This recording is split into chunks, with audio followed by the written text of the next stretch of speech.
Je me suis rendu compte qu'il était quasiment impossible de séparer architecture et sculpture et décor. Ça peut être un tout en soi, il faut bien avouer. Donc aujourd'hui on parle surtout d'architecture, mais pas tellement de sculpture et de décor. Et la prochaine fois on parlera de décor et de sculpture, mais pas tellement aussi d'architecture. Enfin, bref, ce sont deux sujets qui vont en fait se compléter l'un l'autre. Mais aujourd'hui, alors l'accent sera mis essentiellement sur l'urbanisme, puisque c'est l'une des grandes inventions de l'ère baroque, et que cet urbanisme est né, pourrait-on dire, dans cette Rome du Cap du XVIIe siècle, cette Rome de Sixte Quint, autour de laquelle nous allons tourner aujourd'hui.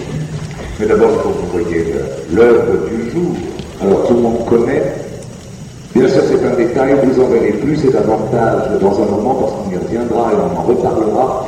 Mais vous reconnaissez certainement l'une des œuvres qu'il faut considérer vraiment comme une sorte de manifeste du baroque et de la ligne dynamique, et en même temps de la ligne tourmentée et tragique, c'est ce détail de la fontaine des quatre fleuves de Bernin, où vous admirez en particulier cette superposition d'ordres si différents que sont la pierre appareillée, taillée et polie, la pierre rocheuse laissée à brut dans son expression dramatique justement, et le végétal, c'est-à-dire le palmier que vous avez ici dans toute sa mobilité et tout son dynamisme. Ce qui est extraordinaire, c'est de penser que Bernin a traité bien entendu la mobilité du palmier, cette nature dramatisée du rocher et le socle dans le même matériau, dans la même pierre, avec le même ciseau et avec les mêmes polissoirs. Autrement dit, c'est un jeu d'illusion entre les différents ordres de la nature qui est admirablement consenti dans cette œuvre-là.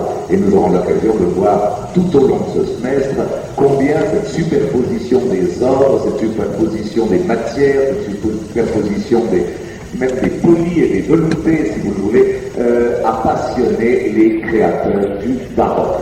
Donc ça, c'est vraiment le meilleur document pour entrer de plein pied dans notre sujet aujourd'hui. Alors, je vous rappelle que la fontaine des fleuves a été commandée par ordre pontifical à Giovanni Lorenzo Bernini, donc à Berlin, si vous le voulez, et qu'elle se trouve aujourd'hui à Rome, sur la plus belle place de Rome et du monde peut-être, c'est la Piazza Navona.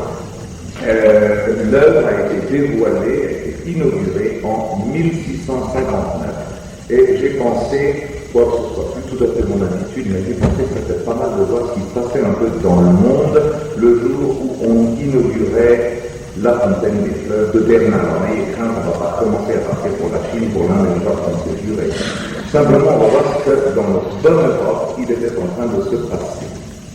En 1659, en France, c'est la mort de Mazarin, et donc du même coup, le début de ce qu'on appellera le règne personnel de Louis XIV.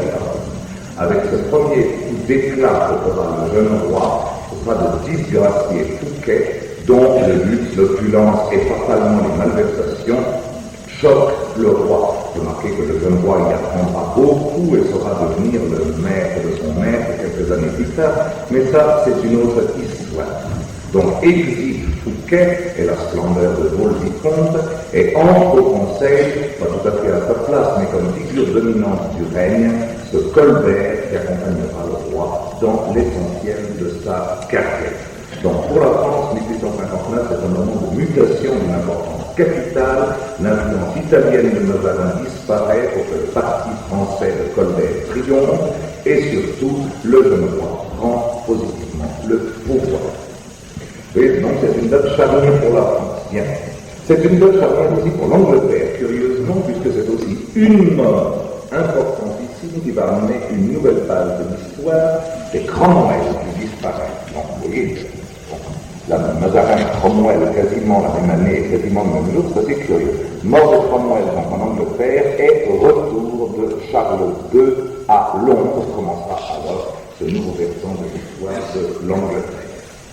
Au chapitre des événements plus gais, si j'ose dire, parce que c'est beaucoup de morts, Mazarin et Cromwell, il y a quand même un mariage chez l'Occident, et un mariage qui se célèbre avec un pape déjà presque baroque, c'est le mariage de Louis XIV, justement, et de l'infante Marie-Thérèse.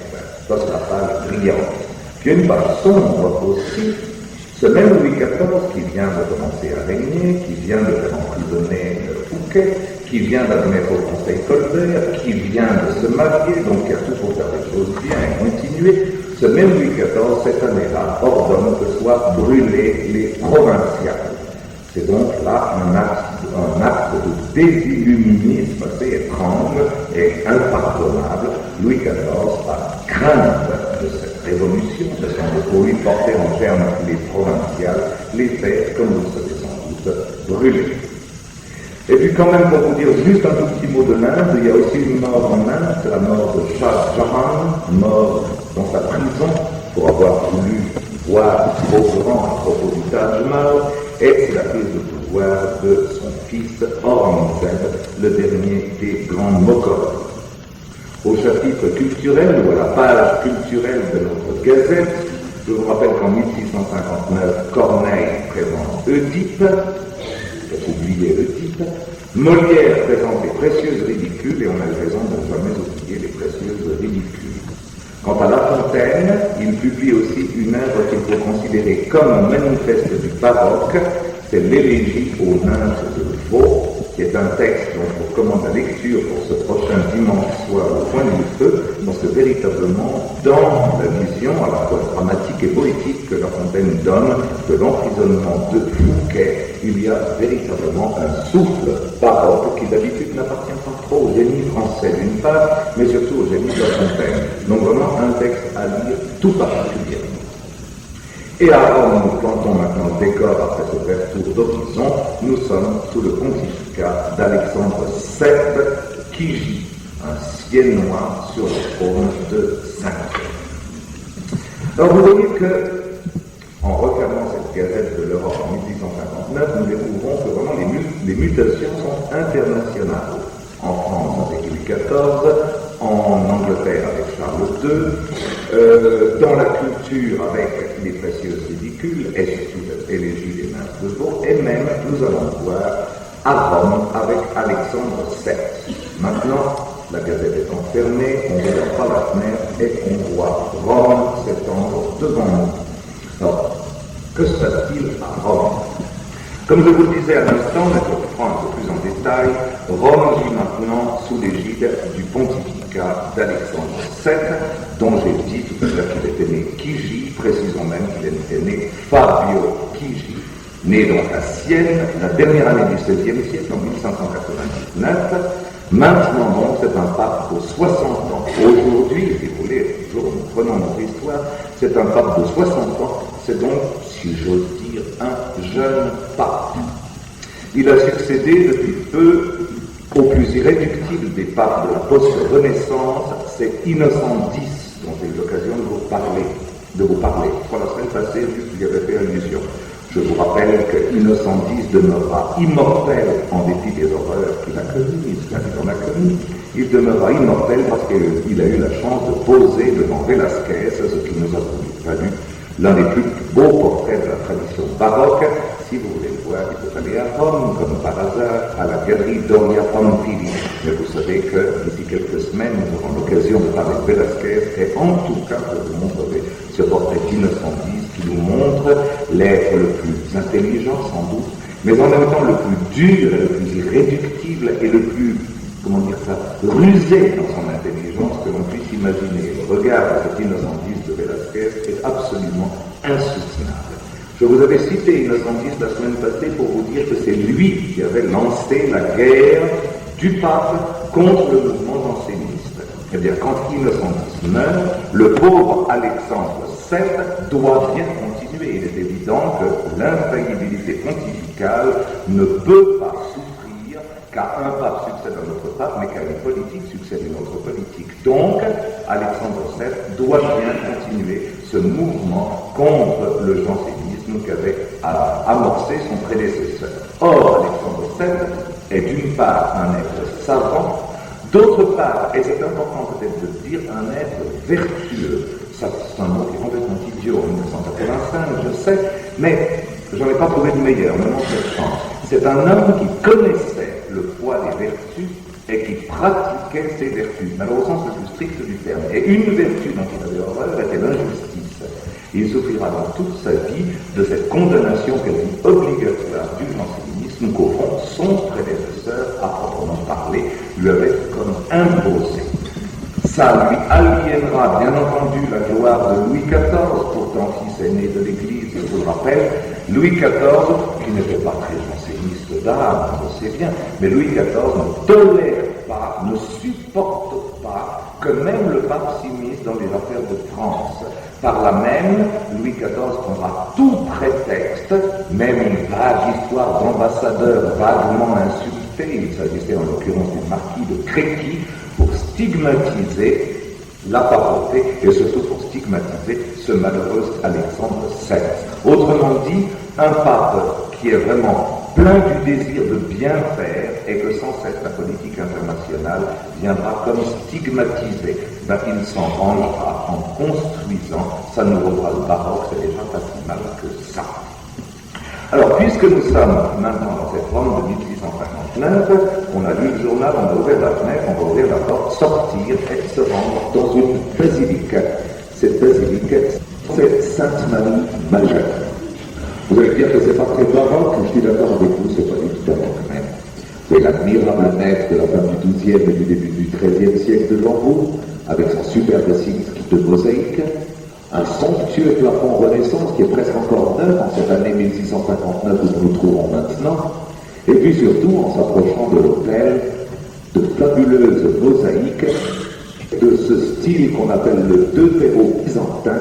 C'est en l'occurrence un couronnement de la Vierge de Doriti que vous avez sous les yeux. Vous vous demandez peut-être pourquoi je vous amène ici, mais c'est pour que de là où vous êtes perdu dans votre contemplation du couronnement de la Vierge, vous vouliez bien tourner à droite. Et en tournant à droite, le ton change. Regardez l'architecture, regardez cette découpe des portes, regardez cette inclusion de marbre de plusieurs couleurs, regardez ce jeu de lignes farouchement géométriques et en même temps exubérantes par ce décor d'acanthe. Vous êtes en effet en plein baroque. Nous entrons en effet dans la première chapelle du collatéral droit de Sainte-Marie Majeure, parce que c'est le lieu le plus emblématique pour commencer à parler de baroque. Et dans cette chapelle, où s'allient le marbre rouge, le marbre vert, les porphyres, les marbres blancs et les calcaires, voire les granites, une statue domine au centre, une statue que l'on reconnaît à l'Égypte qu'elle a mis à ses pieds, la tiare pontificale comme étant un pape. C'est en effet Sixte Quint qui sera notre héros d'aujourd'hui, Sixte Quint que vous avez devant vous dans l'attitude de la prière. La chapelle s'appelle d'ailleurs chapelle Sixte Quint parce que ce pape et son successeur immédiat s'y sont fait enterrer. Or, chose extraordinaire, au pied même de cette chapelle, on peut deviner, on peut voir, on aperçoit une marche d'escalier sur laquelle il y a, vous le voyez sans doute, quelques lettres, quelques caractères incrustés. Juste au pied ou presque de la statue du pape, en tout cas près des mains et des yeux du pape, en tout cas prêt à répondre à son vouloir. Alors on s'approche, on regarde de plus près, et on découvre Johannes Laurentius Berninus, c'est-à-dire la simple, la très simple dalle funéraire de Bernin. Autrement dit, ces deux êtres qui ont fait l'ère baroque et qui par là même ont signé toute la personnalité du XVIIe siècle, tant sur le plan de l'urbanisme, de l'architecture que de la sculpture et que même, disons, des arts majeurs et mineurs, ces deux êtres d'exception, ces deux êtres qui ont été vraiment les titans d'une ère nouvelle, pour jamais se regardent, pour jamais sont l'un pour l'autre alliés. Sixte Quint, le pape sur son piédestal, le Bernin sous sa dalle, mais tous les deux sont restés alliés au siècle des siècles et le resteront tant que Sainte-Marie Majeure il y aura. Alors je viens à ce tout petit pèlerinage de rien à Sainte-Marie Majeure parce que je pensais que c'était assez important de vous montrer cette emblématique comme toute Sixte Quint et son maître d'œuvre, Sixte Quint et Bernin, posés ainsi ici ensemble. Vous savez en effet que le baroque commence sous le pontificat de Sixte Quint, c'est-à-dire dans les dernières années du XVIe siècle. Aujourd'hui bien, ce n'est pas encore le grand baroque, ce n'est pas encore le baroque du pontificat d'Alexandre VI. Nous y arriverons au cours de notre soirée, petit à petit, nous commençons maintenant avec Sixte Quint. Donc ce n'est pas encore, si vous voulez, le grand baroque échevelé de la tradition jésuite et romaine, que vous verrez. C'est le début, mais le début le plus important qui soit. Lorsque Sixte Quint est monté sur le trône pontifical, C'est avec, au fond de son âme, la volonté, je dis bien pas le désir, pas l'envie, la volonté de faire de la basilique Saint-Pierre le centre de Rome et de Rome le centre du monde. C'est si vrai que le pape avait horreur dans ses lettres, dans ses écrits, de parler de Rome. Il parlait toujours de Caput Mundi, la tête du monde. C'est ça plus emblématique pour lui. Alors vous voyez, si Rome doit être la Caput Mundi, et si Saint-Pierre doit en être la tiare, il y a beaucoup de travail.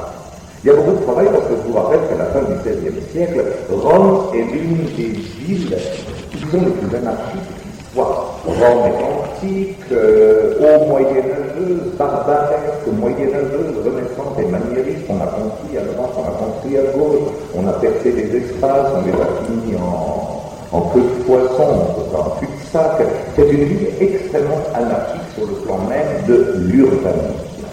Sixte Quint, qui pourtant ne régnera que 5 ans, va faire de cette ville anarchique l'une des villes et la première des villes de notre Occident, parfaitement organisée, parfaitement desservie par des perspectives urbaines merveilleuses. Ces perspectives urbaines ont une raison, vous savez que chaque année se célèbre à Rome le pèlerinage des 7 églises, des 7 grandes basiliques. Et à l'époque, c'était par centaines de milliers que les pèlerins venaient du monde entier. Or, les rapports de police étaient éloquents et le pape s'en préoccupait. Chaque année, c'était des centaines de morts piétinés par la foule dans les engorgements, morts de froid parce qu'ils s'étaient perdus et égarés. Le pape ne veut plus entendre parler de cela. Il veut que ce pèlerinage se déroule avec cette forme de pompe, mais en même temps avec cette forme de rigueur qui appartient à son esprit. Voilà au fond le pari qu'il se fait. Arriver à un pèlerinage des 7 églises où la majesté, la grandeur, le hiérarchisme, le silence et la piété qui doivent accompagner de telles cérémonies puissent être vraiment garantis. Et c'est de cela qu'il se met à parler avec les architectes du moment, Maderno, Domenico Fontana, et bientôt le tout jeune Bernin. Et nous allons voir maintenant, mais voir par l'image, comment le Saint-Père a réussi à faire de Rome la première ville moderne de l'Occident. Pour ce faire, il faut que nous commencions bien sûr par la résidence même du pape, et donc nous commençons par Saint-Pierre.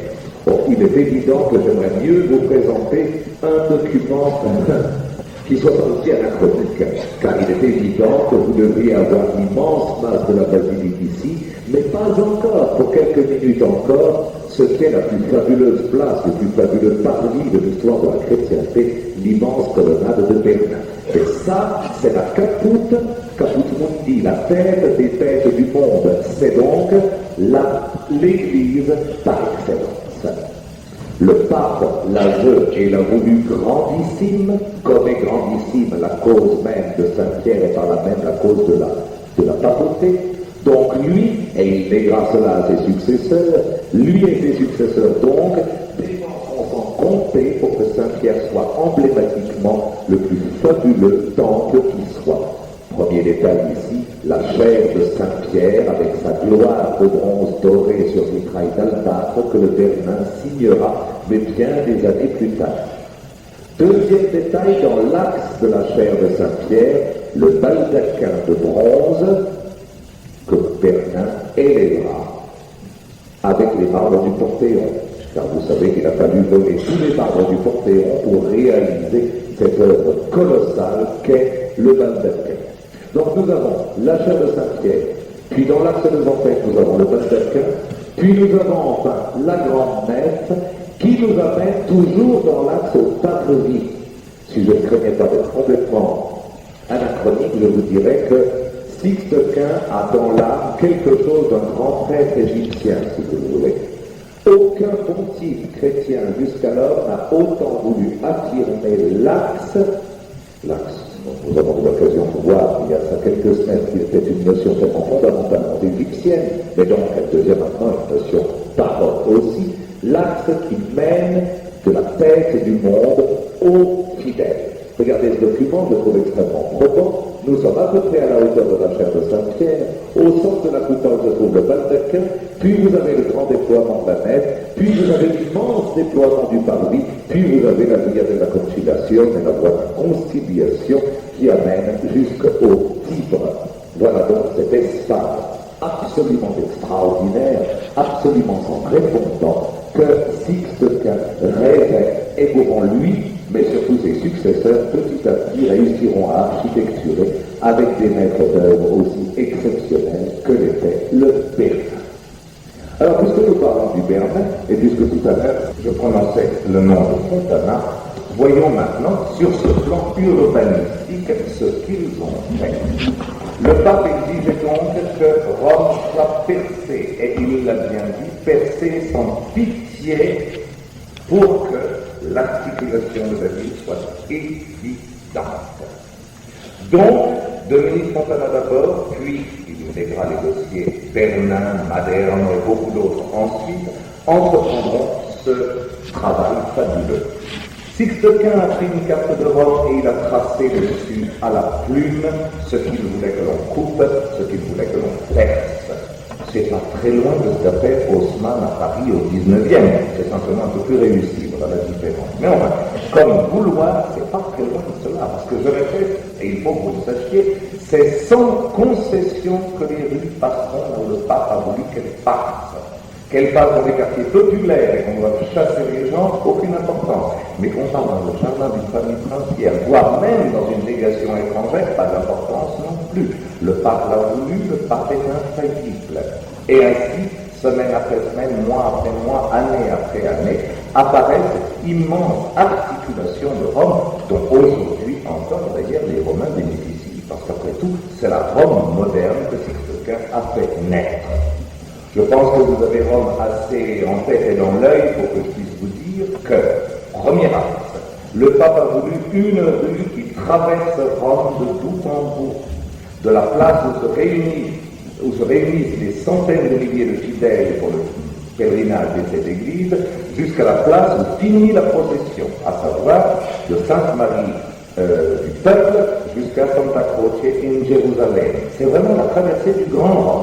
Eh bien, le pape a percé d'un coup de plume là à travers, et il a créé ce qu'on appelle la Via ou Strada, plus exactement, Felice. Elle part donc de la place du Peuple, elle passe devant ce qu'on appelle aujourd'hui la place d'Espagne, et donc juste au pied de cette merveilleuse église qui est la Trinité des Monts. Elle continue jusqu'à ce carrefour qu'on appelle le carrefour des Quatre Fontaines. Elle continue jusqu'à Sainte-Marie-Majeure, devant laquelle elle passe, pour aboutir enfin à ce Sainte-Croix en Jérusalem qui marque un autre bout.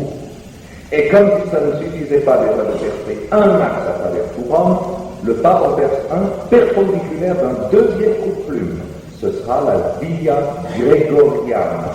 Cette Via Gregoriana part de Saint-Jean de Latran, qui est aussi une basilique pontificale, et vous le savez sans doute, pour arriver jusqu'à Sainte-Marie-Majeure. De nouveau, Sainte-Marie-Majeure que le pape a élue comme une sorte d'épicentre de la nouvelle Rome. C'est peut-être pour ça d'ailleurs qu'il a choisi d'y reposer à jamais. C'est peut-être pour ça aussi que le Bernin a choisi d'y reposer à jamais. Comme si ça ne suffisait pas, une troisième rue en arrêt de poisson va elle aussi articuler Rome et lui donner presque ce plan de croix que vous voyez petit à petit se créer. C'est la rue qu'on appelle aujourd'hui la rue du 20 septembre, mais qui s'appelait à l'époque la rue de la Félicité. Elle part depuis la Porta Pia, elle arrive jusqu'à Sainte-Marie de la Victoire, elle passe elle aussi par le quartier des Quatre Fontaines pour déboucher sur le palais du Quirinal, qui était alors la résidence du pape. Donc là, une rue peut-être moins sacrée qu'à proprement parler de desservissement, puisqu'en fait elle permettait au pape du palais du Quirinal de sortir de Rome presque sans coup ferré. Et enfin, une toute dernière rue, quatrième, complète cette sorte de mandala baroque, c'est la voie Panisterna, qui part du Campidoglio, et plus exactement de Santa Maria in Araceli, plonge sur Sainte-Marie-Majeure où elle débouche, mais permet de rejoindre la place du Peuple par cette gigantesque avenue qu'on appelle aujourd'hui le Corso, et qui est vue urbanistiquement parlant à Alexandre VII. Bon, j'espère que ça vous a vaguement dit quelque chose. Je n'ai pas trouvé le plan de Rome assez détaillé pour vous le montrer au tableau noir, enfin non, pas tableau noir, au travers d'une diapositive. Si vous ne le voyez pas très nettement, voyez simplement qu'en fait, il s'agit d'un tracé, mais absolument en forme de croix, qui permet, je rappelle, le desservissement complet d'Europe. Alors les années se passent, je vous l'ai dit, jour après jour, semaine après semaine, mois après mois, année après année, tout va bien. Puis lorsque ces rues ont été tracées, avec des largeurs fixées, avec des normes absolues, et avec des choses aberrantes de modernisme, je vous donne juste un petit exemple. Sixte Quint, soucieux que non seulement ce soit joli, que ce soit efficace, mais que ce soit aussi joli, c'est pas le mot du pape, c'est le mien, vous, a interdit à tout propriétaire, au travers des propriétés duquel la rue passait, de laisser cette propriété comme ça. Il a exigé que les rues soient bordées de murs continus. Autrement, si vous étiez, et c'est arrivé, le légat de France, et qu'un beau matin vous voyez vos pétunias passer au bulldozer par balle, vous aviez en plus du droit de pleurer l'obligation de construire 2 murs aveugles qui encadrent la rue, car il est hors de question que cette rue soit autre chose qu'une splendide perspective. Rien ni aucun pétunia ne doit en gêner la rigueur absolue. Sixte Quint est un homme absolu, bien sa rigueur sera elle aussi absolue.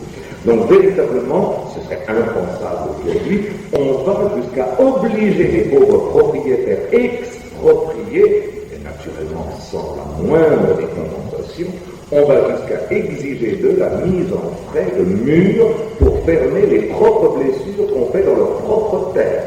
Donc vous voyez que le pape est radical, mais n'oubliez pas qu'il a toujours la fée excommunication entre le pouce et l'index, et il en a passablement usé et abusé dans ces années-là. Sixte Quint se savait vieux, il se savait malade, et il voulait voir ses perspectives avant de rendre son âme à Dieu. Donc tous les moyens sont bons, même le moyen du pouce et de l'index.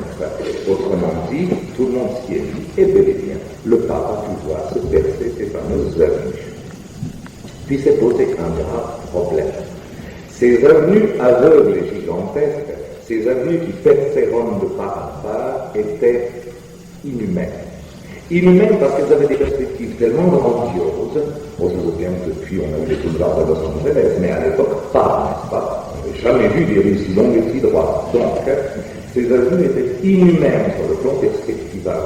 Il fallait leur donner quelque chose de signalétique, ou si vous préférez, quelque chose d'emblématique, ou si vous préférez encore, une forme emblématique, symbolique, qui permet aux pèlerins avançants de se dire, c'est là-bas que je dois m'arrêter, c'est là-bas que sera le prochain terme, c'est là-bas que mon prochain but. Et Bernin a proposé au pape de choisir l'obélisque égyptien. Alors vous me voyez venir, vous vous attendez à 40 minutes d'histoire d'obélisque égyptien. Eh bien, non. Je rappellerai en 2 phrases que Rome était bourrée d'obélisques grâce au César, qui en avait importé d'Égypte tant qu'il pouvait ramener. Première phrase. 2. Qu'au XVe siècle, et surtout au XVIe siècle, les fouilles archéologiques avaient permis de les retrouver, couchés bien entendu. Donc, l'histoire est finie, le pape a fait réaliser des obélisques en ces lieux stratégiques pour marquer, pour signaler les points névralgiques du fameux pèlerinage des Égyptiens. Et ainsi, nous sommes dans ce cas aberrant que, à Rome, il y a 13 obélisques debout, et que dans toute l'Égypte, il y a 11 obélisques debout. Donc il y a plus d'obélisques debout à Rome que dans toute l'Égypte. Pour cela, on utilisera des obélisques égyptiens, quand on pourra en trouver, des obélisques romains façon égyptienne, quand les Égyptiens monteront, et des obélisques baroques façon romaine, façon égyptienne, quand même les Romains monteront. 13 seront ainsi élevés. Depuis l'année 1588, où on élèvera celui de Saint-Pierre, jusque littéralement à la fin des temps. Et vous allez voir, c'est un programme très, systématique que le pape a voulu donner. 1586, il ordonne d'ériger l'obélisque de Saint-Pierre, qui est élevé en 88. 1587, il ordonne d'élever l'obélisque de Sainte-Marie-Majeure. 1588, il est mis de 1529. 1588 encore, le Quirinal. 1588 encore, c'est toujours la Trinité des morts. 1589, la place du peuple. Donc vous voyez, c'est dans un laps de temps extrêmement court, donc c'est sur une décision tout à fait délibérée, c'est une politique d'urbanisme que le pape choisit, que l'on se met à ériger et de par tous ces obélisques. Et puis après, les Romains y ont tellement pris goût, jusqu'au XIXe siècle, tant qu'il y aura des obélisques, on en élèvera à travers Rome. Il est temps maintenant que vous voyez ça, bien entendu, vous voyez un peu l'effet extrêmement efficace de ces obélisques élevés. 1588, si vous vous souvenez, c'est Saint-Jean-de-Latran. Voilà donc, devant Saint-Jean-de-Latran, l'un des plus vénérables, l'un des plus beaux des obélisques égyptiens de Rome, un obélisque qui vient d'Héliopolis, qui avait été ramené à Rome par Domitien, qui avait marqué la spina du Circus Maximus, qui avait été retrouvé en 1506, qu'on avait projeté de couper en petits morceaux pour en faire des baignoires d'agrément, qu'on avait fini par laisser sur place grâce à Dieu, et c'est cet obélisque qui a donné au pape l'idée de commencer ce fameux périple signalétique des emblèmes obélisques à travers tout Rome. Voilà donc Saint-Jean-de-Latran, et vous allez voir que vu de loin, voilà, vu de loin, ça manque pas de grandeur. Et je vous rappelle, cela, vous le voyez à des kilomètres, parce qu'il est vraiment dans la perspective, mais dans l'absolue perspective de cette via grégoriana que le pape venait de faire percer. Autre exemple d'un obélisque signalétique, celui du Quirinal. Je vous ai dit tout à l'heure que ce palais, dont vous voyez se déployer les faces sur la gauche, était la résidence des papes. Eh bien, c'est devant ce palais, et dans le grand axe de la rue qu'il avait tracé, que Sixte V est élevé le grand obélisque romain, celui-ci que vous avez. Quant à sa mise en scène avec ses docteurs de chevaux et puis cette coupe romaine devant, elle date du XVIIIe, c'est un placard. Ensuite, place du peuple, 1589, voilà l'obélisque de la place du peuple, lui aussi authentiquement égyptien et provenant donc d'Héliopolis, comme je l'ai dit, je crois, déjà tout à l'heure. Donc, véritablement, tout Rome va être traversé de ces perspectives dont chacun des axes sera marqué d'un obélisque. Et je vous disais tout à l'heure, tant qu'à faire, d'innombrables petites perspectives ou sous-perspectives seront au siècle des siècles marquées elles aussi d'obélisques. Le goût des Romains pour l'obélisque sera dès lors absolument irréductible. Et je voulais vous montrer quelques obélisques un peu plus tardifs. Voilà l'un des plus amusants de tous. C'est un petit obélisque romain monté sur un éléphant baroque, c'est le cas de dire, éléphant baroque dont le dessin avait été fait par Bernin, qui grâce à Dieu était mort avant, et un de ses élèves va exécuter cet étrange éléphant, porteur d'obélisque que vous avez ici. Vraiment, ça c'est l'un des exemples les plus curieux que l'on puisse voir, avec, comme vous allez le découvrir, les très nobles et très saintes armes pontificales, Barberini et de la Rovère alliés ici, puisqu'en fait l'ensemble a été monté entre les deux pontificats. Alors ça c'est un obélisque de sous-axe, comme je vous le disais tout à l'heure, comme d'ailleurs les quelques autres qui vont suivre, mais simplement pour vous montrer cette idée infiniment révolutionnaire à l'époque que créer une ville nouvelle avec des axes nouveaux, dont les perspectives soient marquées d'un emblème commun à chaque point de vue. Le choix s'est emporté en l'occurrence sur l'obélisque. En voilà un autre beaucoup plus tard, mais pourtant lui aussi signalétique dans les plus grands parcs de Rome, c'est le parc de la Villa Celimontana. Ça c'est déjà un obélisque rococo, si j'ose dire. Et en voilà un tout dernier, après ça on parlera d'autre chose, mais c'est important. Il s'élève à la porte ou presque du Pincio, juste au-dessus au fond de Sainte-Marie du Peuple, et il a celui du plein 19e siècle, il est élevé en 1822 par Valadier.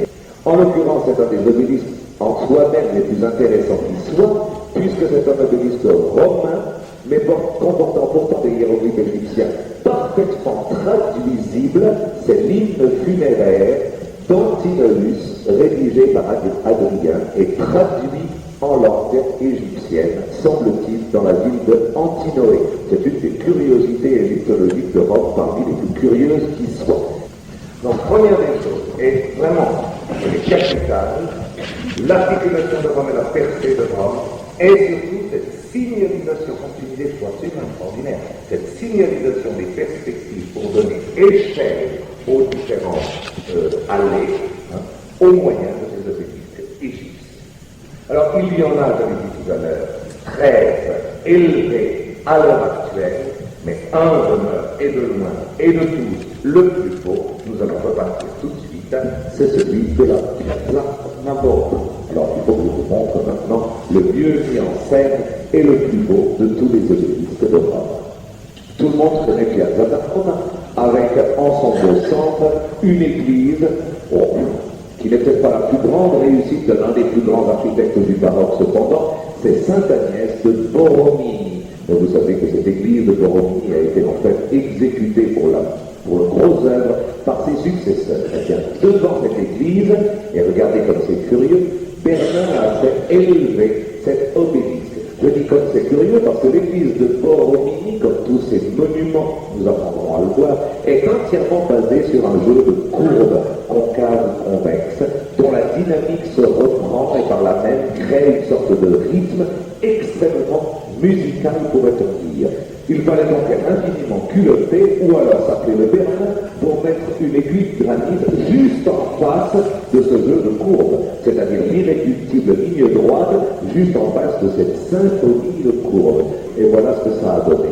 Sans doute aucun, la plus baroque des fontaines de Rome. Une fontaine qu'on appelle la fontaine des 4 fleuves, puisqu'elle porte en ses 4 coins la représentation des 4 parties du monde, symbolisées par le Danube, le Nil, le Gange et le Rio de la Plata. Donc, les 4 continents, les 4 parties du monde connues, représentées donc par ces 4 fleuves. Ça, si j'ose dire, c'est l'anecdote, les 4 fleuves, ça n'a pas grande importance, tout en quand même parce qu'il est parfois fort beau. Voilà, c'est le Danube que vous avez là et qui représente donc l'Europe. Voilà. Alors donc, un fleuve parmi les autres, je disais, c'est pas les fleuves mêmes qui sont importants, c'est le parti pris architectural. En effet, Bernin a osé ce qu'aucun autre architecte n'aurait osé, ça j'en suis persuadé, monter la masse irréductible de son obélisque sur un socle vide, ou si vous préférez, sur un socle creux. À savoir qu'il y a 4 pieds surmontés des 4 symboles des 4 fleuves, et à l'intérieur, il y a le vide. L'obélisque repose sur le vide. Et dans ce vide, Bernin s'est amusé à représenter des animaux des 4 parties du monde en train de s'abreuver à l'eau de cet obélisque. Naturellement, il s'agit non seulement d'un obélisque signalétique, mais en même temps d'une fontaine. Lion d'un côté, cheval du Danube de l'autre, comme vous pouvez voir, et la baleine du Gange.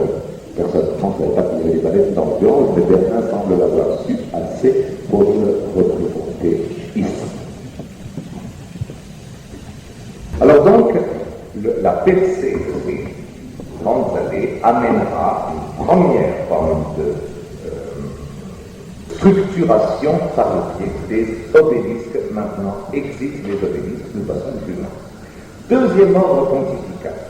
Après avoir percé les rues, après y avoir mis premier ordre des obélisques qui en marquent les différentes perspectives, le pape exige maintenant que l'on mette des fontaines aux axes névralgiques. Bon, il y a plusieurs raisons à cela. La première des raisons est une raison pratique. Rome est une ville sale où les gens sont sales et le pape en souffre. Par conséquent, il exige des fontaines de quartier. Chaque prince, et notamment chaque prince de l'Église, se doit donc, dans un coin de sa résidence ou à un coin de sa résidence, d'élever une fontaine. Et commençons, dès la fin du XVIe siècle, une émulation à la fontaine qui nous vaudra au moins un chef-d'œuvre de M. Respighi, mais ça beaucoup plus tard. À savoir qu'on commencera par faire des fontaines, puis on fera des fontaines, puis on fera des fontaines monuments, puis on fera des fontaines théâtres, et puis on fera des fontaines cosmiques. À savoir qu'une véritable lutte d'influence va marquer les princes de l'Église, sans cesse soucieux de créer des choses plus extraordinaires les unes après les autres. Voyons maintenant, après avoir vu les obélisques qui sont la première structuration d'une Rome moderne, voyons maintenant quelques fontaines qui sont la deuxième structuration de cette même Rome.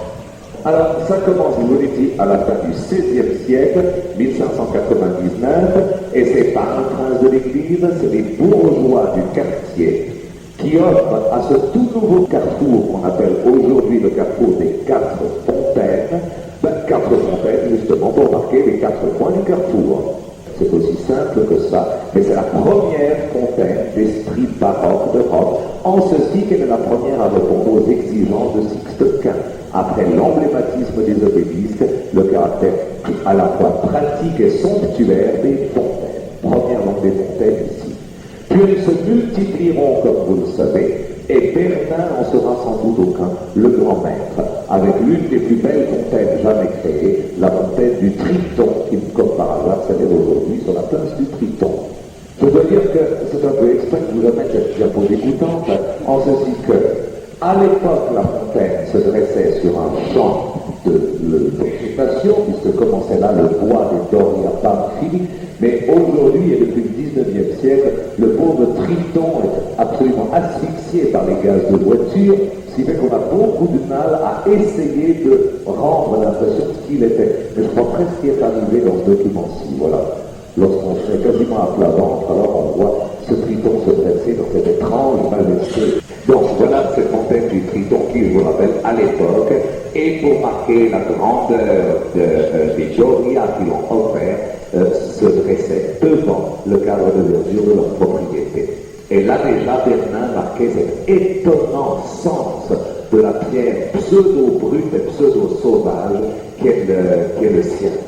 Vous avez déjà vu sur le premier document de ce soir, ce morceau de pierre abrupte, mais faussement abrupte de la fontaine de Pierre Ferravone, mais si vous voulez vous le remontrer sur le Triton, parce que ça va plus loin encore dans cette espèce d'abstraction sauvage dans laquelle Bernin est vraiment passé maître.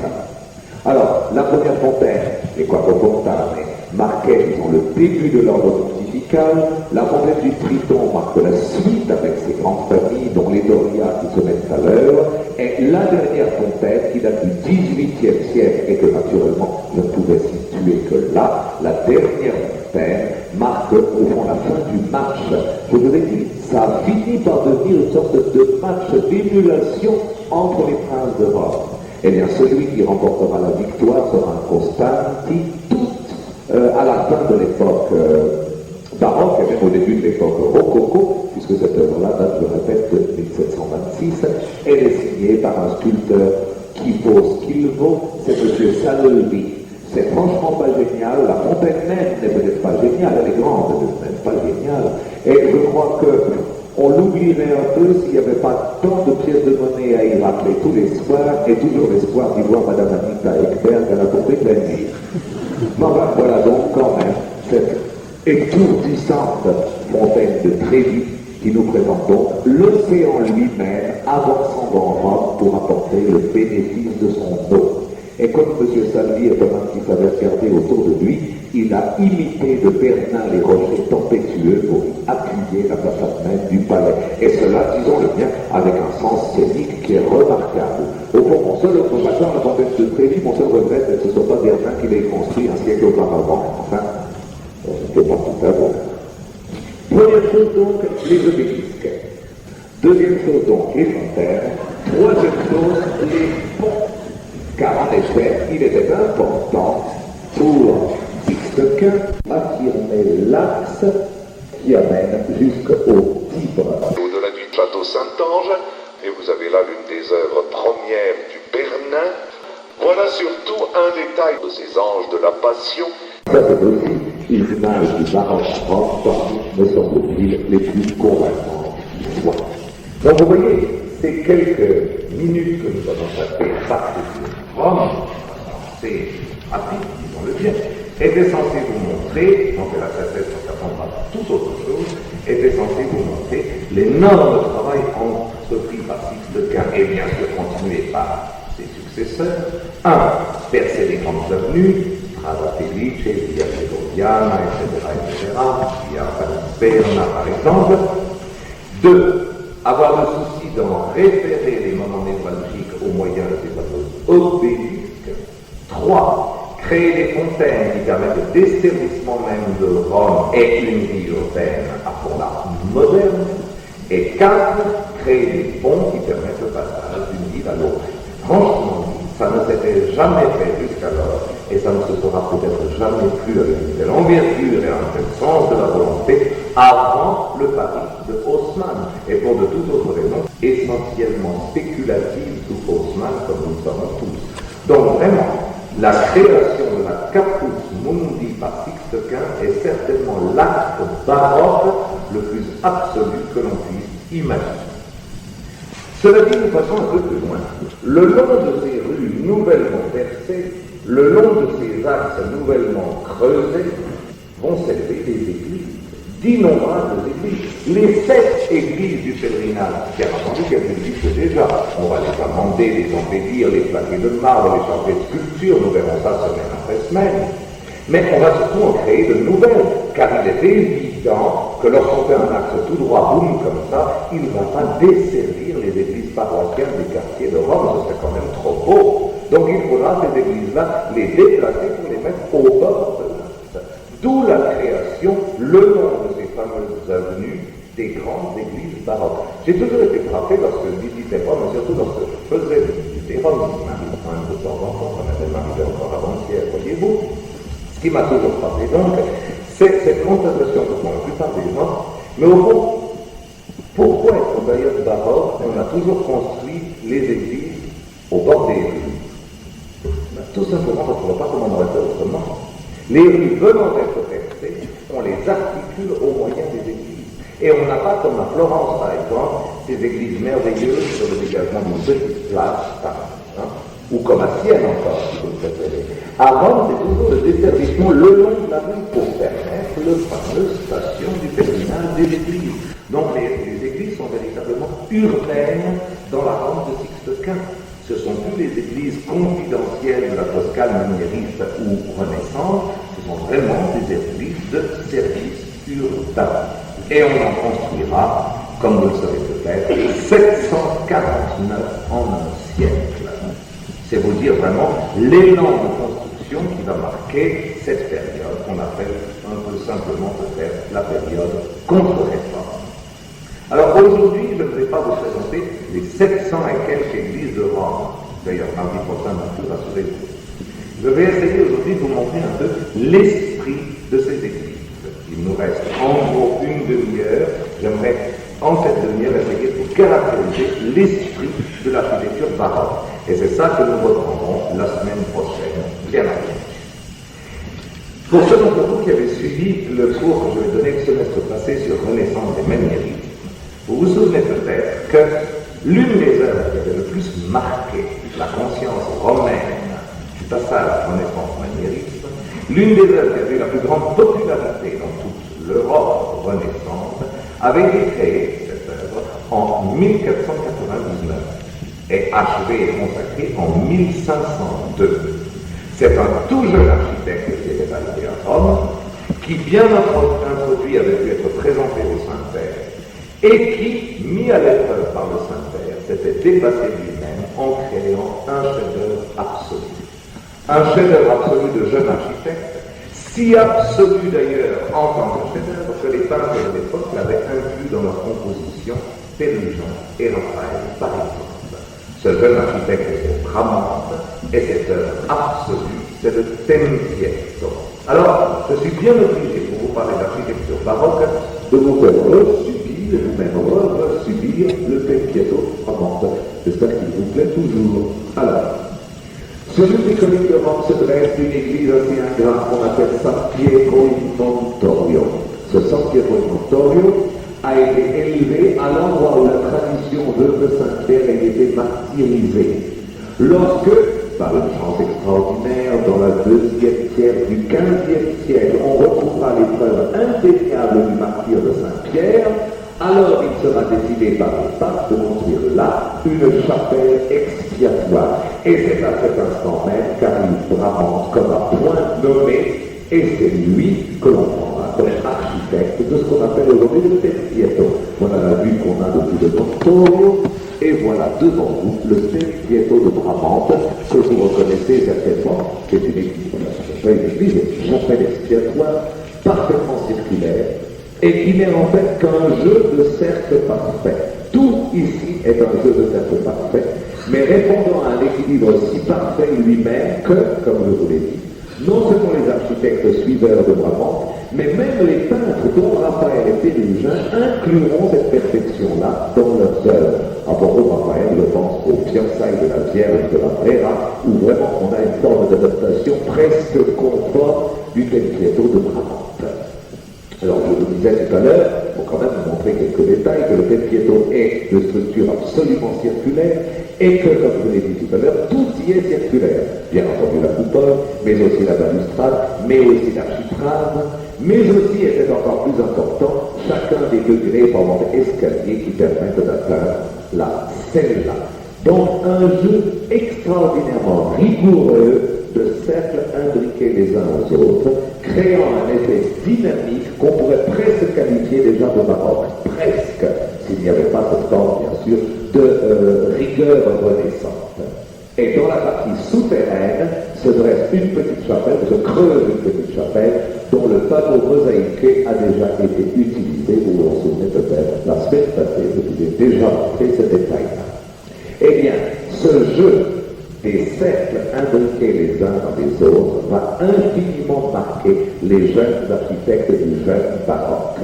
L'idée de baser l'église sur un cercle parfait, puis l'idée de jouer avec ce cercle pour créer une ellipse, voire plusieurs ellipses imbriquées les unes dans les autres, l'idée d'avoir un épicentre au sol et un épicentre au plafond formant l'antenne, l'idée d'avoir les ténèbres au sol donc et la lumière au plafond, tout cela va être au fond la première base de réflexion des premiers architectes du baroque. Et sans mentir, le tempietto est leur manifeste à proprement parler. J'aimerais ainsi vous montrer un premier cycle d'œuvres répondant à ce culte, pourrait-on dire, à cette extase qu'ont eu les jeunes architectes de la fin du XVIe mais surtout du XVIIe siècle face au cercle ou à l'ellipse. Et on commence tout de suite, si vous permettez, très haut avec Bernin. Bernin s'est vu commander un jour une église, le manque de place étant elliptique. Cette église, c'est Saint-André du Quirinal, dont vous avez là le beau bas-relief d'entrée. Et puis, donc vous voyez maintenant le développement spatial avec une étrange figure de pierre représentant, assis ou presque sur l'architrave de stuc, Saint-André en train de s'élever en apothéose. Vous voyez, je pense déjà maintenant qu'en fait, toute la mélodie spatiale est basée sur des courbes dynamiques. Courbe de l'architrave qui répond à la grande ellipse dans laquelle est inclus l'église, courbe du fronton beaucoup plus douce qui au fond projette Saint-André jusqu'au ciel, courbe des nervures du dôme encore plus ouverte et encore plus sereine qui au fond prépare la révélation du ciel. Le tout traité avec un sens du décor, une sorte de verbiage du décor, pourrait-on dire, insolite et curieuse. Regardez ces couleurs, regardez ces guirlandes, regardez ces lignes qui s'enchevêtrent, regardez ces lignes qui se reprennent les unes les autres, au point qu'on est presque aux normes et aux limites du baroque pour entrer dans celle du rococo, mais tout cela prépare au fond inexorablement par son enchevêtrement même la révélation finale, c'est-à-dire l'unité. On s'élève en effet dans cette œuvre du Bernin sur la base d'une ellipse reprise, sans cesse reprise ligne après ligne, on s'élève du plus tourmenté, du plus tempétueux, à ce qu'il peut y avoir de plus calme au monde, un cercle de lumière tout au sommet. La clé de voûte est en fait un cercle de lumière, ou si vous le préférez, une sorte d'entrée dans l'au-delà. Vous avez vu la statue de Saint-André tout à l'heure, elle tendait, par l'aide même des nervures qui marquaient la coupole, elle tendait en fait vers cette lanterne. Car le cercle de lumière, c'était le moment de lui donner son nom technique, c'était une lanterne. Sur les mètres de la voûte est donc dressée une sorte de clocheton ajouré, dont les baies donnent la lumière fondamentale qui baigne l'Église. Et Bernin, avec un sens extrême du pittoresque, a installé tout autour de cette vision du paradis des tas de petits outils, des tas de petits enveloppes de stuc qui regardent en bas, comme pour mieux appeler Saint-André à s'élever. Donc il y a véritablement ici une scénographie, ou en tout cas une mise en scène extrêmement efficace. Toutes les lignes de l'édifice, tumultueuses en bas, se résolvent dans cette sorte de silence parfait qu'est le cercle même de la lanterne, la lumière même de la lanterne surtout. Deuxième exemple, bien sûr, il y en aurait mille et mille, j'ai essayé de prendre des exemples clés, des exemples charnières, des exemples révélateurs. Deuxième exemple, beaucoup plus tard, et dû celui-là non plus à Bernin, mais à un dénommé Pozzo qui va beaucoup nous occuper dans quelques semaines. Deuxième exemple, Saint-Ignace. Alors rassurez-vous, bien sûr, ce n'est pas, ça va de soi, l'église de Saint-Ignace, c'est des maisons qui font face, mais c'est un tellement bel ensemble 18e siècle, je n'ai pas pu m'empêcher d'amener ce soir pour situer le décor. J'ai toujours pensé qu'on pourrait donner les noces de Figaro au Così fan tutte pour le plus beau décor urbain qu'on puisse imaginer. Bon, fin. On revient au Maroc. Nous voilà dans l'église, et voilà l'œuvre de Pozzo la plus incroyable qui soit, une des premières fêtes en trompe-l'œil de toute une génération de fêtes en trompe-l'œil qui vont marquer tout le XVIIe et XVIIIe, la gloire de Saint-Ignace, dont la virtuosité indicible, en fait, converge vers l'image de Dieu, appelant à lui le Saint. Fausse architecture, faux nuages, et j'irais presque jusqu'à dire faux saint, culbute, ok, bon, on peut l'avoir un peu plus net. Bon, culbute, culmine, tourne et se retourne pour en fait hausser encore le plafond de l'église. Tout à l'heure, Bernin, effectivement, pourrait-on dire, perçait le plafond de son église et résolvait au fond, dans le silence de cette ellipse, son monument. Pozzo, lui, prend le parti contraire, c'est dans cette sorte de désordre qui part de l'obscur pour aller vers la lumière, qu'il crée lui aussi l'effet dramatique qui tire au fond l'esprit du fidèle vers l'indicible grandeur de Dieu. Vous voyez, ça c'est la partie inférieure, on est vraiment dans les ténèbres, vous venez de quitter la partie supérieure, tout en lumière, et vous avez vu vraiment, vous avez pu mesurer vraiment la forme d'effet dramatique que Pozzo a pu tirer de cette composition. Mais plus étonnant encore dans Saint-Ignace, et c'est en fait la vraie raison de vous illuminer, la deuxième coupole. Je veux dire que ma diapo est sombre, mais pas tellement plus que l'original, sans mentir. C'est-à-dire que c'est aujourd'hui, pour ainsi dire, noir, pour l'instant jamais été restauré, ou presque. C'est le Pozzo aussi, mais datant de quelques années plus tard, une anamorphose, parmi les plus savantes qu'il ait jamais livrées d'ailleurs. Anamorphose, c'est-à-dire une déformation délibérée et concertée de l'espace, censée créer l'illusion d'une coupole sur un plan qui est en fait parfaitement plat.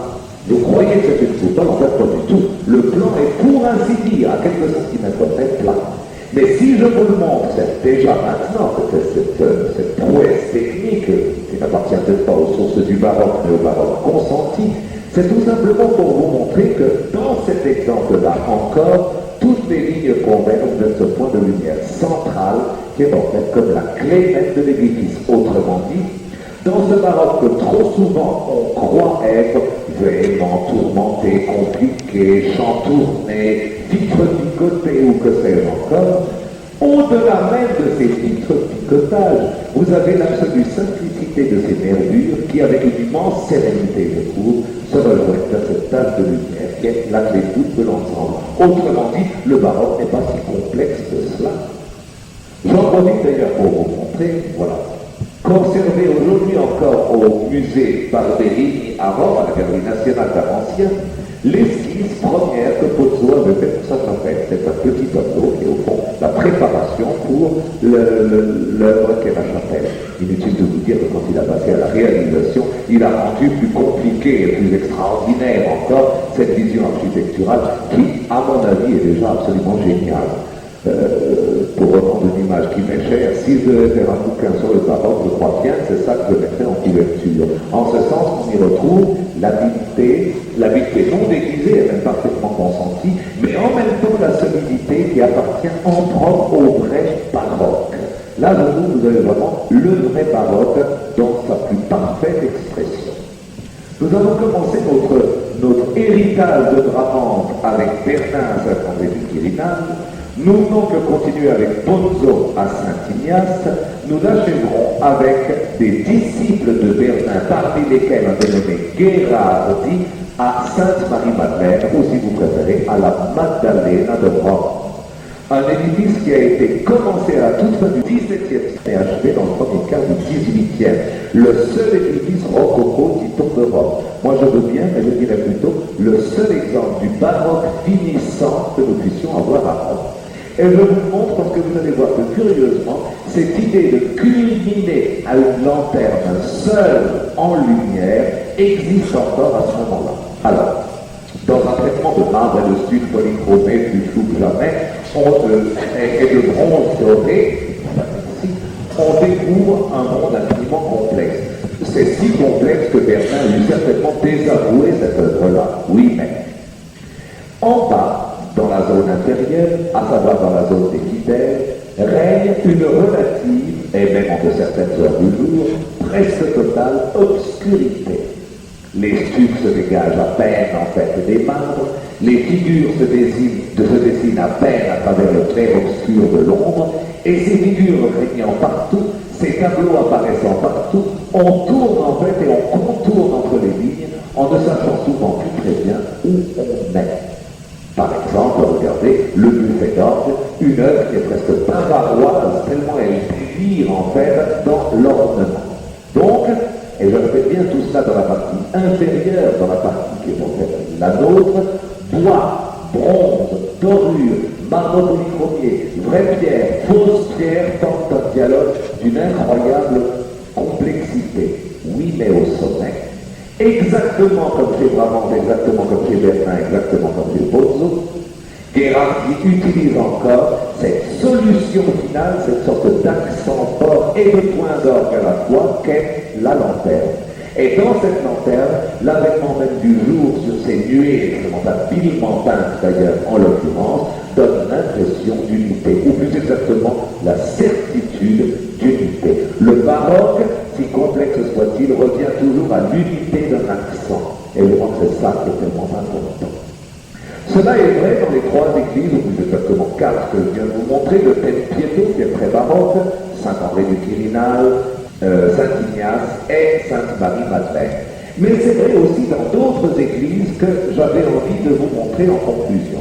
Par exemple, tout le monde reconnaît, je pense ici, Sainte-Marie du Trastevere, et du point de vue, tout le monde se dit que vraiment, en effet, vous savez que Sainte-Marie du Trastevere est une église médiévale comportant des cycles de mosaïques médiévales et un plafond Renaissance qui est peut-être le plus beau de tout Rome. Je me permets de signaler aux amateurs, donc si vous allez à Rome demain, n'oubliez pas de lever le nez à Sainte-Marie du Trastevere. C'est si beau en bas qu'on oublie de lever le nez. Or, vous le venez à un autre endroit, c'est la chapelle Avila. La chapelle Avila est une œuvre absolument extraordinaire, créée par un architecte dont j'ai pas l'enseignement tout à l'heure, Gherardi. Il était le maître d'œuvre, ou l'un des maîtres d'œuvre de la Madeleine. C'est un tout petit hôtel, avec une mauvaise peinture représentant un mauvais Saint-Jérôme au fond, mais extraordinaire ce petit hôtel parce que c'est en fait de nouveau une perspective en anamorphose. Vous voyez qu'il y a l'illusion d'une colonnade profonde, alors que, et vous le devinez déjà je pense, la colonnade culmine à 1,7 m de profondeur totale. C'est en l'occurrence pas ça qui m'intéresse, parce que ça, vous l'aviez vu déjà, nous en avions parlé déjà le semestre passé, ne serait-ce qu'à propos du palais Spada par exemple. Ce qui m'intéresse, c'est ce qui est au-dessus. Gherardi a repris un principe qui est parfaitement baroque, celui de la dynamique des lignes courbes, pour amener la lumière sur sa perspective. Alors vous oubliez que c'est donc un Sainte-Marie du Trastevere parce que c'est inutile, vous oubliez qu'il y a un tableau parce que c'est inutile, vous oubliez même cette perspective, et simplement vous regardez en l'air avec moi. Regardez ce jeu de balcon, ce jeu de balustre, regardez ce jeu presque de nodosité des lignes, tellement en fait elles s'enchevêtrent les unes dans les autres. Et regardez surtout le plafond des plafonds, c'est-à-dire ceci, presque infotographiable, d'ailleurs infotographiable, tellement c'est mauvais ici, mais bon, c'est juste assez pour être lu. Regardez qu'une fois de plus, c'est à cette unité de la source de lumière, c'est à cette unité divine du puits de lumière que Gherardi nous amène, par le biais de sa balustrade, par le biais de ses chérubins, par le biais de cette ellipse qui se résout pour finir en un cercle parfait. Donc nous avons là encore une œuvre qui complète ce qui vient d'être montré sur l'héritage de Bramante par Bernard de Romini, Materno, Fontana et même Gherardi interposé. Bien. Cela dit, j'espère avoir réussi à vous faire constater qu'en fait, l'esprit d'une église baroque, basé sur un espace unitaire qui peut être le cercle parfait comme chez Bramante, mais qui peut être l'ellipse comme chez Bernard, ou les ellipses composées comme chez Gherardi à la Madeleine, l'unité donc d'une église baroque, c'est de créer cette zone d'ombre dans l'espace du fidèle, qui se résout en zone de lumière dans l'espace de Dieu, et par là même de créer une forme d'image du piétisme qui est extrêmement nouvelle dans les années 1650-60 où nous situons notre débat. Autrement dit, l'homme c'est les ténèbres, la lumière c'est Dieu. Ce qui finit, c'est-à-dire la vie de l'homme c'est les ténèbres, ce qui culmine et qui est infini, c'est la grandeur de Dieu. Voilà pourquoi dans les églises baroques, au niveau même des fidèles, se multiplient et se surmultiplient les appels du pied à la mort. La mort, c'est les ténèbres. La mort, c'est le fini de l'être humain.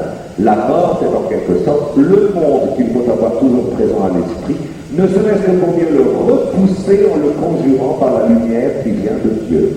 Ténèbres et lumière sont mort et immortalité, si vous le voulez.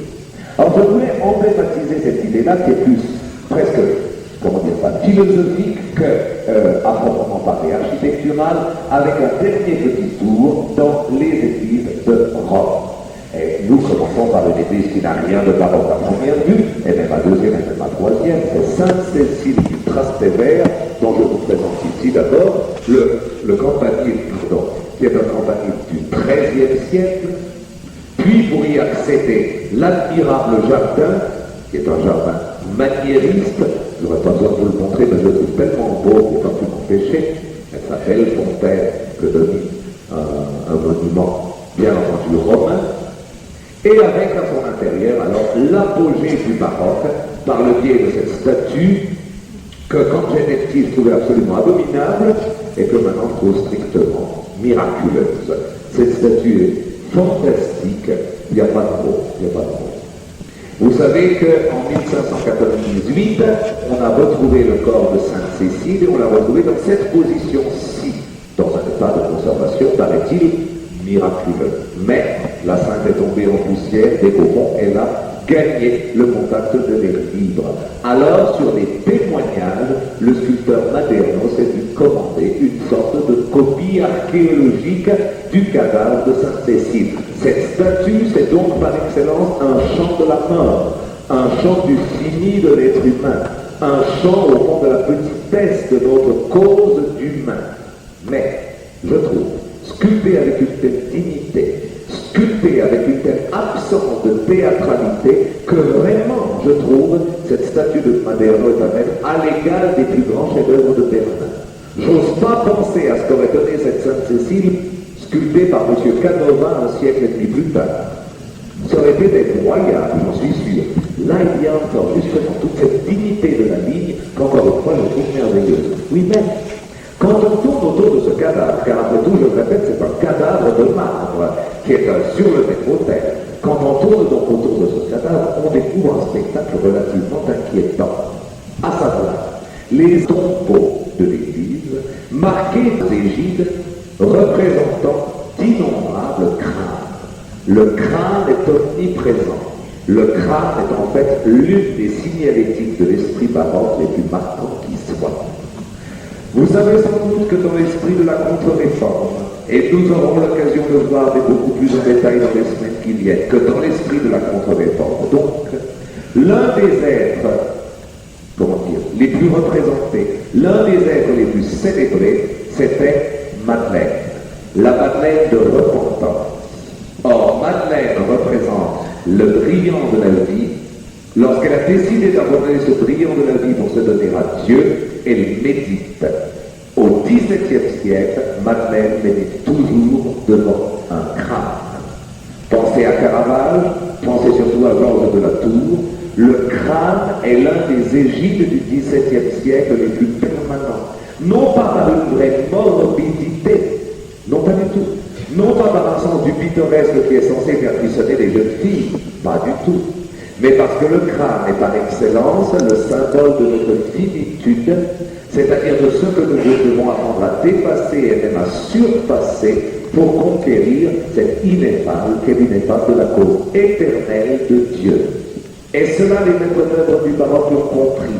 Les tombeaux se multiplient dans les églises de Rome, puis un peu plus tard, nous le verrons de toute l'Europe, et de partout et sans cesse, ces tombeaux sont marqués par des crânes.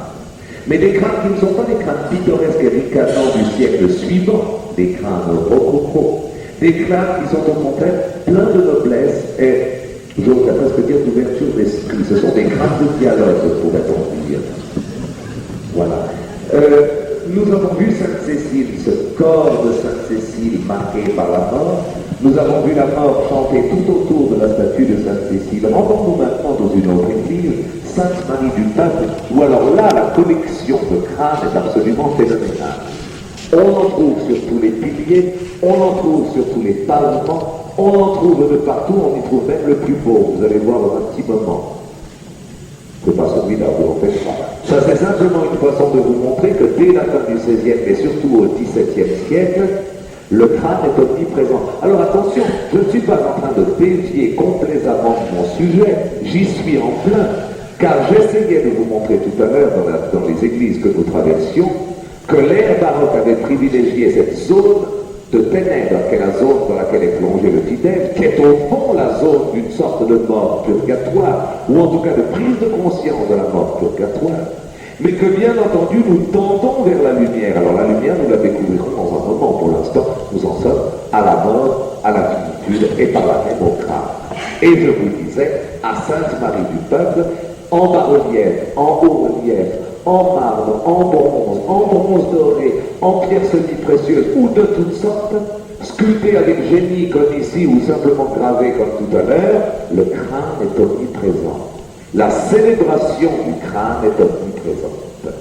Parfois de façon soutenable, comme celui-ci, qui est parfaitement supportable, mais d'autres fois de façon presque insoutenable, comme dans ce monument-ci, pour lequel j'ai une passion perverse avouée.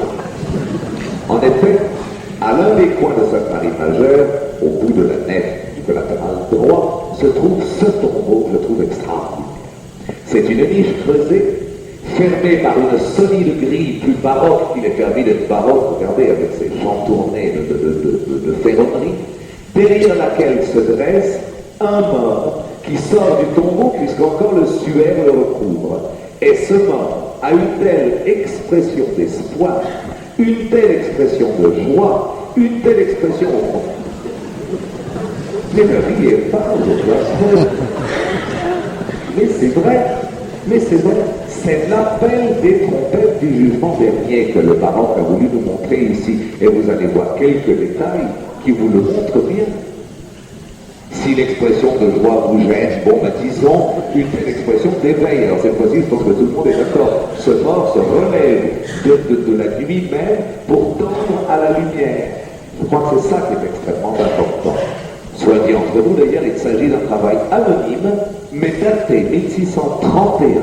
C'est une œuvre d'une virtuosité assez étourdissante, puisqu'elle est faite de marbre polychrome, un marbre jaune pour la partie du squelette à proprement parler, et un marbre délicieusement mauve pour le suaire, ce qui donne vraiment un aspect assez mondain à ce mort.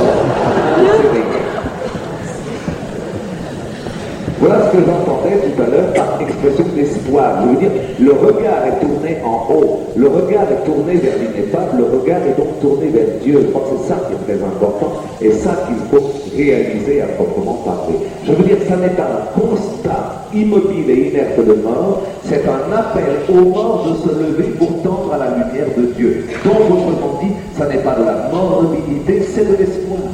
Ce n'est pas de là un conte, ce n'est pas la mort, c'est le retour à la vie à proprement parler. Vous me direz que cela a peut-être été fait par un maniaque, un Jacques Berger d'il y a 2 siècles. Ben, sachez que cette maniaquerie est assez révélatrice du baroque et, comment dire, témoin du baroque pour que les papes même y aient cédé. Je tenais à vous montrer dans Sainte-Cécile, puis dans Sainte-Marie du Peuple et maintenant à la Basilique Saint-Pierre, cette forme d'omniprésence de la mort. Voilà en effet, marquetés en marbre par le Bernin, d'autres de ces morts dont, je m'excuse d'insister, mais je trouve qu'ils sont pleins de vie, pleins d'espoir, pleins d'une espèce d'éveil et comme ça de levée de force que je trouve tout à fait étonnante. Cette danse des morts est l'opposé de la danse des morts de la période maniériste.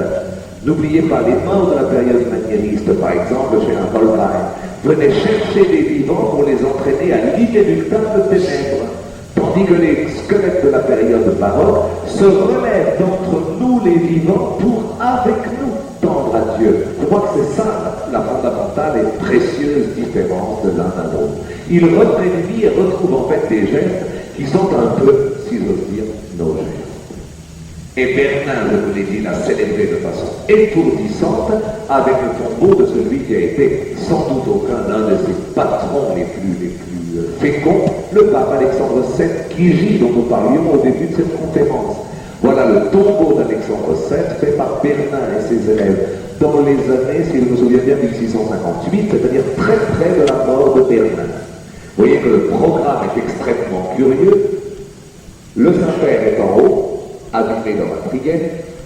Sa prière même matérialise, pourrait-on dire, les 4 vertus théologales de marbre que vous voyez autour de lui, au fond convergeant vers lui.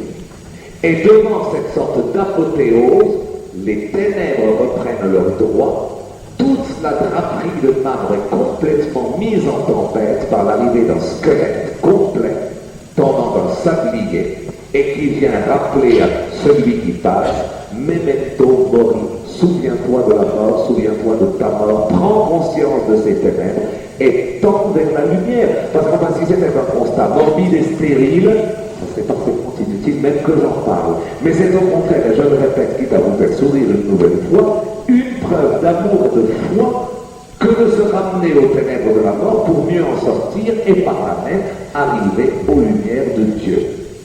Alors j'ai ramené naturellement quelques détails de ce prodigieux squelette de bronze doré tenant un sablier, l'un des plus beaux de tout Rome, et je vous assure qu'il y a du choix, l'un des plus beaux de tout Rome, signé donc par Bernin. Alors, je disais bien tout à l'heure, et j'aimerais préciser, avant de conclure non seulement cela, mais toute notre soirée, je me tiens à préciser, il n'y a aucune complaisance d'esprit, si vous le voulez, dans cette multiplication de crânes, de squelettes et d'écorchés. L'âme du baroque se familiarise avec cet au-delà pour mieux se préparer au saut à l'au-delà de lumière. Mais naturellement qu'alors chez les artistes, il y a une très nette complaisance à l'horreur. Ça, alors, c'est absolument certain. Certains artistes, dont Bernin d'ailleurs, ont été absolument fascinés par les possibilités plastiques que leur permettaient ces enchevêtrements nonos. Et naturellement qu'ils s'y sont donnés à cœur joie. Le tombeau d'Alexandre VII en est l'un des exemples les plus étourdissants qui soit, avec vraiment un squelette complètement impossible anatomiquement parlant, mais plus parlant en soi-même que n'importe quel autre squelette médical.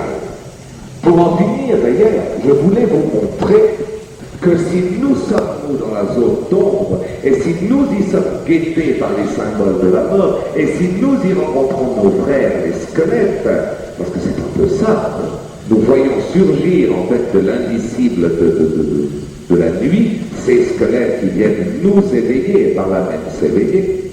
Donc, si nous sommes dans la zone d'ombre, il y a une zone de lumière. Et une chapelle de Rome montre de façon étonnante, c'est celle où vous êtes maintenant. Retour à Sainte-Marie du Peuple, en effet, retour à la chapelle qui gît de Sainte-Marie du Peuple.